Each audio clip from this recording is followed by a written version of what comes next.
আমি এখন আছি থাইল্যান্ডের সবচেয়ে টাফেস্ট ট্রেইলের হাইয়েস্ট পয়েন্টে, যার নাম খাও চ্যাং ফুয়াক। তো তাহলে চলুন এই এক্সাইটিং জার্নিটা শুরু থেকে শুরু করি।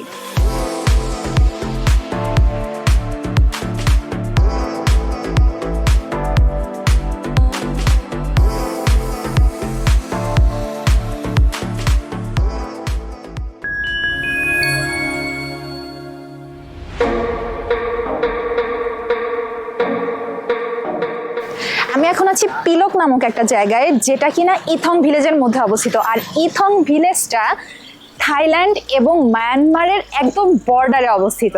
তো এই ভিলেজে আসার প্রধান কারণ হচ্ছে আজকে আমরা এখান থেকে খাও চ্যাং ফুয়াক মাউন্টেনে হাইক করে যাব। সেখানে আমরা এক রাত ক্যাম্পিং করব এবং আগামীকালকে সকালে আমরা ওখান থেকে আবার ফিরে আসব। তো পিলকে আমরা এসে পৌঁছেছিলাম গতকালকে বিকালে। গতকালকে ভোরবেলা একদম আমরা ব্যাংকক থেকে রওনা দিয়েছিলাম এই জায়গাটার উদ্দেশ্যে। মোটামুটি এখানে আসতে আমাদের 350 কিলোমিটার ড্রাইভ করতে হয়েছে। এর মধ্যে 100 কিলোমিটার ছিল পাহাড়ি রাস্তা। আর মজার ব্যাপার হচ্ছে পিলক ভিলেজটা সমুদ্রপৃষ্ঠ থেকে প্রায় 850 মিটার উচ্চতায় অবস্থিত। মেইন যে ইথং ভিলেজটা সেটা প্রায় 1000 মিটার উপরে অবস্থিত, যেটার জন্য আমাদেরকে আরেকটু উপরে যেতে হতো। বাট আমাদের যে গ্রুপ গাইড আছে ওরা যেহেতু এখান থেকে রওনা দিবে, সো আমরা পিলকেই থাকার সিদ্ধান্ত নিয়েছিলাম। তবে পিলকে এসে আমার অনেক ভালো লাগছে, জায়গাটা অনেক বেশি হ্যাপেনিং। রাতের বেলা আমরা একটুখানি বের হয়েছিলাম, তো তখন খেয়াল করে দেখলাম যে হচ্ছে মানে সব জায়গাতে অনেক সুন্দর একটা ভাইব আসলে এই জায়গাটার।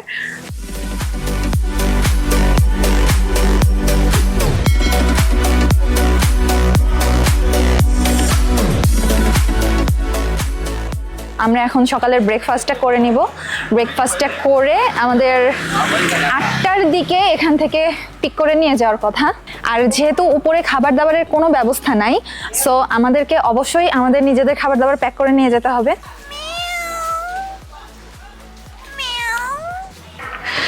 ওকে, তো আমরা খাওয়া দাওয়া করে বের হয়ে পড়লাম। এখন আমরা এখান থেকে খাও চ্যাং ফুয়াকের দিকে রওনা দিব।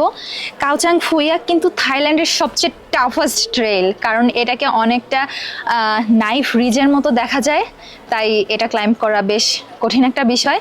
আর আরও একটা বিষয় আপনাদেরকে জানিয়ে রাখি, সেটা হচ্ছে যে খাও চ্যাং ফুয়াকে কিন্তু প্রতিদিন 60 জনের বেশি ক্লাইম্ব করতে দেয় না, এবং শুধুমাত্র ডিসেম্বর, জানুয়ারি এবং ফেব্রুয়ারি এই 3 মাসই এটা ক্লাইম্ব করার জন্য ওপেন থাকে।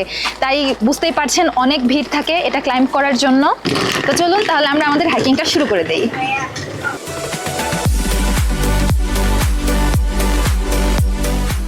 তো এটা হচ্ছে আমাদের মিটিং পয়েন্ট। আমরা আমাদের হাইকিংটা এখান থেকে স্টার্ট করব। তো আমাদের সাথে রেঞ্জাররা যাবে, বেসিক্যালি ওদেরকেই সাধারণত হচ্ছে গাইড বলে অভিহিত করা হচ্ছে। তো এটার জন্য আমাদের খুবই কম একটা মানি পে করতে হয়েছে। সো বোঝাই যাচ্ছে যে আসলে 60 জন মিলে হয়তো বা 5 থেকে 6 জন রেঞ্জার দিবে আমাদের সাথে ওখানে যাওয়ার জন্য।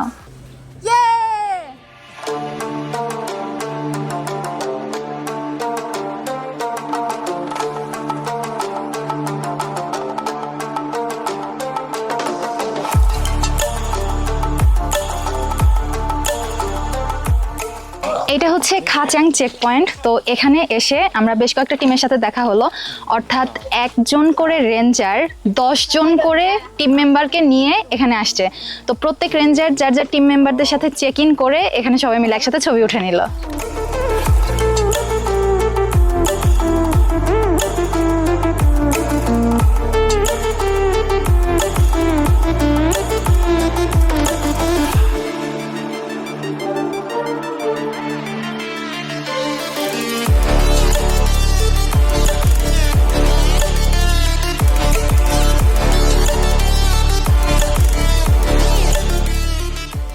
আমরা এখন পৌঁছে গেছি সার্ন হিলের উপরে। এটা আসলে ইটসেলফ একটা হিল, যেটার এলিভেশন 897 মিটারের মতো। তো এটা আমাদের ফার্স্ট হিল। এরপরে হয়তো বা আমাদের আরও কয়েকটা হিল ক্রস করতে হবে। আপনারা দেখতে পাচ্ছেন যে আমরা যেই এই হিলটাতে এসে পৌঁছালাম অমনি ভেজিটেশন কিভাবে চেঞ্জ হয়ে গেল, একদম কমপ্লিটলি চেঞ্জ। এতক্ষণ আমরা বড় বড় বাঁশঝাড়ের মধ্যে দিয়ে আসতেছিলাম, তো এখন আমরা দেখতে পাচ্ছি যে সেগুলো একদম ছোট ছোট ঘাসে পরিণত হয়ে গেছে। তো চলেন আমরা এখান থেকে আবার উপরের দিকে হাইক শুরু করি।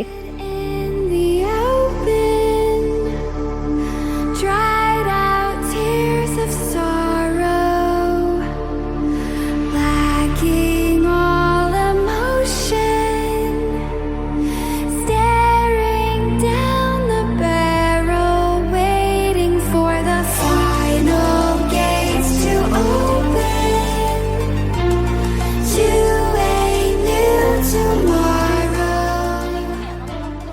তো আমরা এখন আছি 990 মিটারে, যেটাকে বলা হচ্ছে ক্যানন ভ্যালি। এটাকে কোন বিচারে আসলে ভ্যালি বলা হচ্ছে সেটা আসলে আমার জানা নাই, কারণ এই জায়গাটা এতটা স্টিফ, এটাকে আমি ভ্যালি বলতে মোটেও রাজি নই।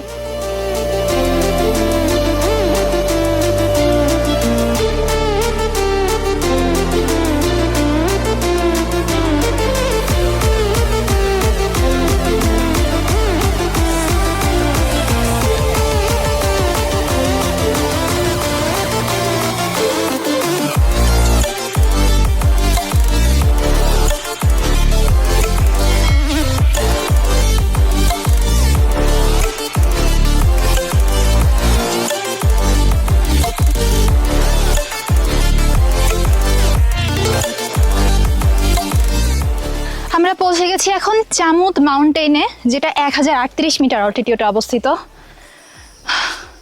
একটু আগে আমরা ওই সাইডটাতে ছিলাম। আই ক্যান্ট বিলিভ এত অল্প সময়ের মধ্যে কত দূর রাস্তা আমরা পার করে ফেলেছি।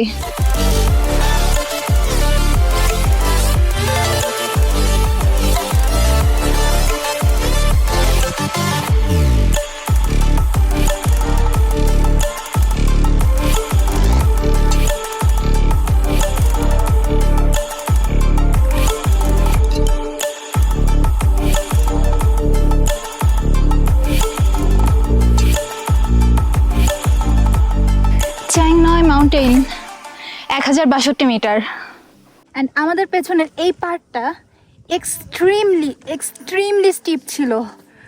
এটা উঠতে নিয়ে ভাই ঘাম বের হয়ে গেছে। আমরা আরেকটা কাজ স্টুপিডের মতো করছি, সেটা হচ্ছে সানক্যাপটা ভুলে রেখে আসছি। এই কাজ আর কোনোদিন আমি ভুল করব না।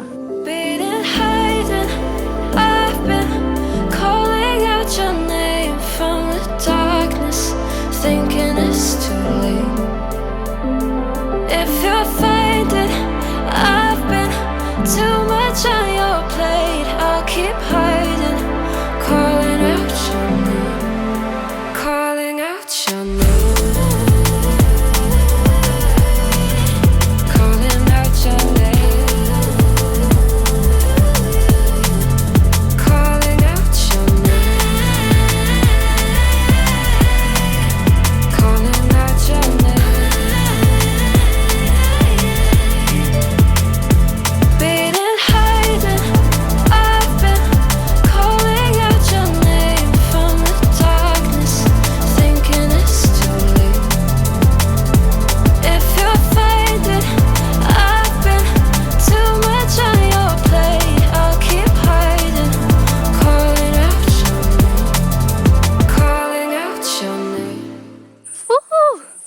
অবশেষে ক্যাম্পগ্রাউন্ডে এসে পৌঁছেছি। আসলে ক্যাম্পগ্রাউন্ড বললে ভুল হবে, কারণ এটাকে বেস ক্যাম্প বলাটাই বেশি ভালো। এটার বেস ক্যাম্পটা 850 মিটারে অবস্থিত। সামিটে পৌঁছাতে তাই এখন আমাদের 300 মিটার ক্লাইম্ব করতে হবে।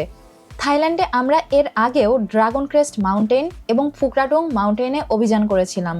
সেই অভিজ্ঞতা থেকে মনে হয়েছে থাইল্যান্ডের ট্রেইলগুলো নেপাল বা বাংলাদেশের তুলনায় কিছুটা ভিন্ন।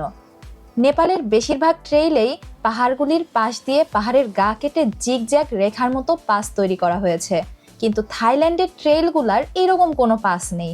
পাহাড়গুলির ধরনই এরকম যে পাস তৈরি করার মতো কোনো জায়গাই নেই, তাই ট্রেইলগুলা একদম সোজা উপরের দিকে চলে যায়।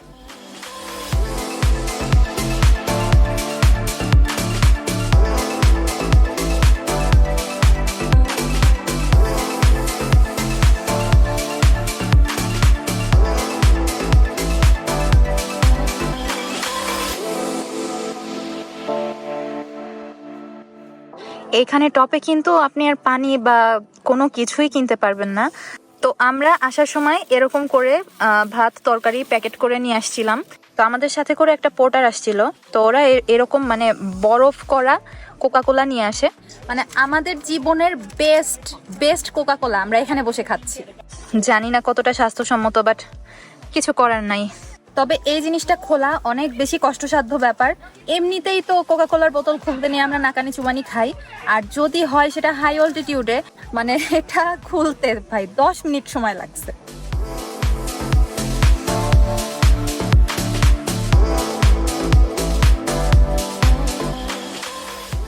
আমি এই মুহূর্তে থাইল্যান্ড এবং মায়ানমারের বর্ডারে অবস্থান করছি। আপনারা বলতেই পারেন যে এই যে রিজটা পাহাড়ের, খাও চাং ফুয়াকে যাওয়ার যে রিজটা, এই রিজটাই এক ধরনের বর্ডার। আমার ঠিক পেছনে যে পাহাড়গুলো আপনারা দেখতে পাচ্ছেন, এই পাহাড়গুলো কিন্তু সবটুকুই মায়ানমারের অংশ। আর ঠিক ওই পাশে যে পাহাড়গুলো দেখতে পাচ্ছেন, ওই পাহাড়গুলো কিন্তু থাইল্যান্ডের অংশ। আমরা ওই থাইল্যান্ডের সাইড দিয়েই হাইক করে এই জায়গাটাতে আসছি। তো আমরা সকাল 8:30টার দিকে রওনা দিয়েছিলাম পিলক থেকে। সকাল 8:30 থেকে এখানে এসে আমাদের পৌঁছাতে সময় লেগেছে মোটামুটি 4 ঘন্টার মতো। দুপুর 12:30টার মধ্যেই আমরা এখানে কিন্তু এসে পৌঁছে গেছি বেস ক্যাম্পে। তো বেস ক্যাম্পে এসে আমরা একটু রিফ্রেশ হয়ে নিয়েছি। এখন দুপুর 3টা থেকে এই যে ঠিক এই রিজটা ধরে আমরা উপরের দিকে উঠে যাব, অর্থাৎ আমরা সামিট পুশ শুরু করব।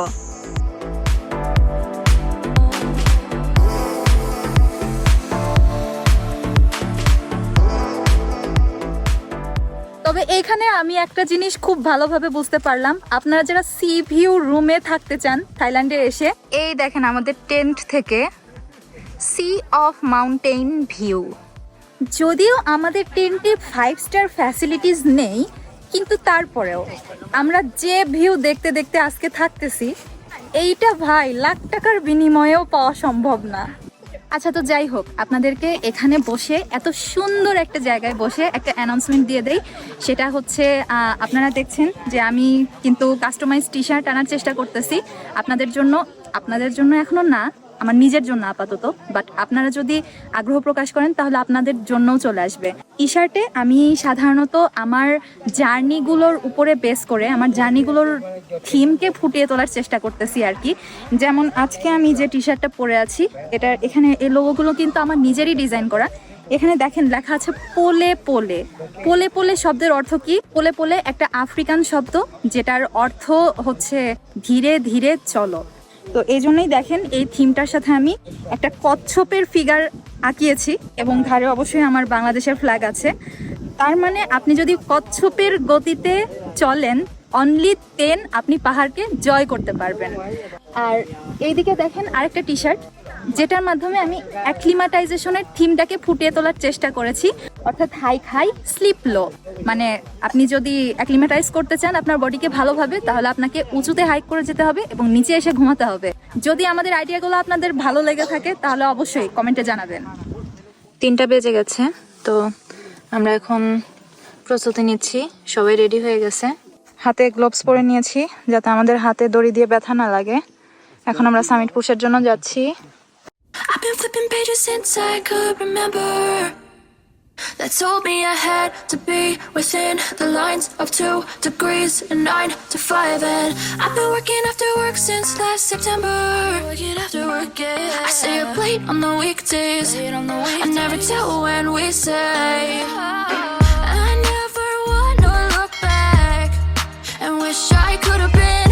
I'm never gonna regret the hours I've been putting in. So take a chance on faith. Your mind's a bonus, please. So take a chance, take a chance, a chance on faith. So take a chance, take a chance on faith. So take a chance.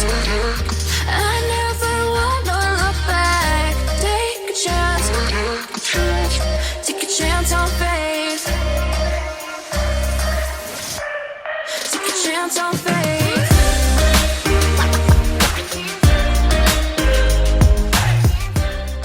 ঠিক ওইখানে মাউন্টেনের পিকটা দেখা যাচ্ছে, but এখানে একটু serial, কারণ এই জায়গাটা সবচেয়ে ডেঞ্জারাস পার্ট। আর এখানে ওঠার জন্য আমাদের ওখানে রেঞ্জার ভাইয়েরা আছে, ওরা আমাদেরকে হেল্প করবে এই অংশটুকু ওঠার জন্য।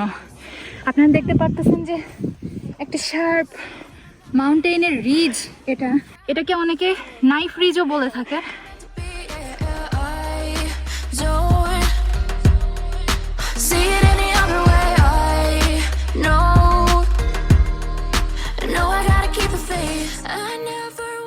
এই পার্টটুকুর ডিফিকাল্টির জন্যই খাও চাং পুয়াক মাউন্টেন অ্যাডভেঞ্চার প্রেমীদের কাছে এত জনপ্রিয়। এই নাইফ রিজের উপরে না হাঁটলে এই থ্রিল অনুভব করা সম্ভব না। যদি নিজের অভিজ্ঞতা থেকে তুলনা টানতে চাই তাহলে বলতেই হয়, নেপালের জনপ্রিয় 3 পাস ট্রেকের মধ্যে সবচেয়ে কঠিন বলে ধরা হয় চোলা পাস অতিক্রম করা। 5400 মিটার অল্টিটিউডের সেই চোলা পাস আমি হাসি মুখে ক্রস করেছিলাম, কিন্তু 1249 মিটার অল্টিটিউডের এই পাহাড়ের রিজের উপরে দিয়ে হাঁটার সময় আমি আমার হৃৎপিণ্ডের স্পন্দন শুনতে পাচ্ছিলাম। Take a chance on faith.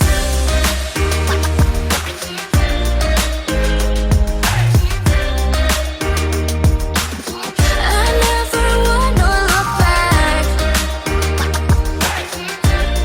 Take a chance on faith. So take a chance. Take a chance on faith. অবশেষে আমরা পৌঁছে গেছি চূড়ায়, 1249 মিটার। বাট এই চ্যালেঞ্জটাকে মিটার দিয়ে হিসাব করলে ভুল হবে, কারণ আপনার সাহসের চরম পরীক্ষা নেবে এই সামিট।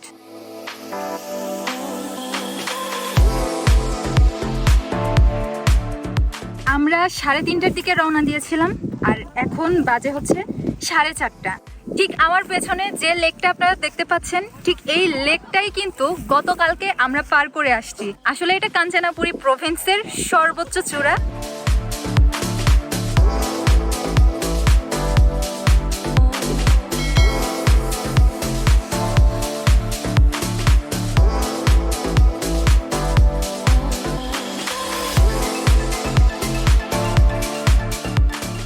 আমরা এখানে এসে তো আটকে গেছি, 60 জন উপরে না ওঠা পর্যন্ত আমাদেরকে নামতে দিবে না। সো আমাদেরকে অপেক্ষা করতে হবে কখন সবাই মিলে ওঠা শেষ করবে, তারপরে আবার আমরা সবাই মিলে নেমে যাব।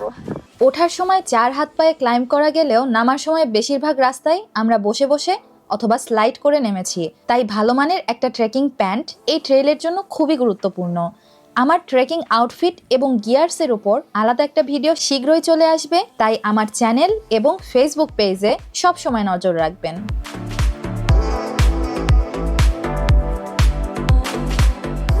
চলে আসছি অবশেষে বেস ক্যাম্পে। নেমে আসতে সময় লাগলো 40 মিনিটের মতো। শুধু লাস্টের 300 মিটার এরকম একদম খাড়া। So we did it, but এখনো আমরা ডিড ইট না, কারণ কালকে আমাদেরকে আবার পিলক যেতে হবে।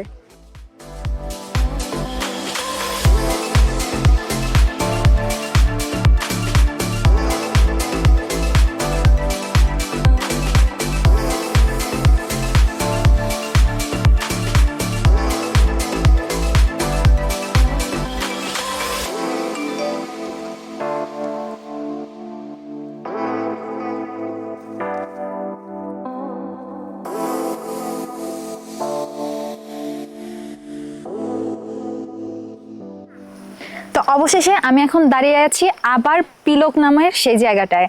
আমাদের উপর থেকে নেমে আসতে সময় লেগেছে 3 ঘন্টার মতো। আমরা সকাল 7:30টায় রওনা হয়েছিলাম এবং ঠিক সকাল 10:30টায় আমরা এই ভিলেজে এসে পৌঁছে গিয়েছি। এই জায়গাটায় আমরা নিজেরা ড্রাইভ করে আসছি, বাট আপনারা যদি কেউ ব্যাংকক থেকে এই জায়গাটাতে আসতে চান তো তাহলে আপনারা কিভাবে আসবেন, কোন প্রসেসের মাধ্যমে আসবেন এবং এখানে আসতে আমাদের ঠিক কি কি খরচ হয়েছে এবং সেই সাথে ট্রেইল আপডেট, এই সমস্ত কিছু নিয়ে আমি একটা ব্লগ লিখেছি আমার ওয়েবসাইটে, যেটা লিংক আমি ডেসক্রিপশন বক্সে দিয়ে দিচ্ছি। আপনারা চাইলে সেটা পড়লে অনেক বেশি তথ্য জানতে পারবেন। তো ভিডিওটা যদি আপনাদের ভালো লেগে থাকে তাহলে অবশ্যই লাইক, কমেন্ট, শেয়ার যা যা করে দরকার করে দিন প্লিজ। আর এই রকম ভিডিও যদি আরো দেখতে চান তাহলে অবশ্যই আমার চ্যানেলটাকে সাবস্ক্রাইব করবেন। তো এখন এই মুহূর্তে আসলে আমরা বাড়িতে ব্যাক করছি না, এখান থেকে আমরা আরেকটা প্রভিন্সে যাচ্ছি।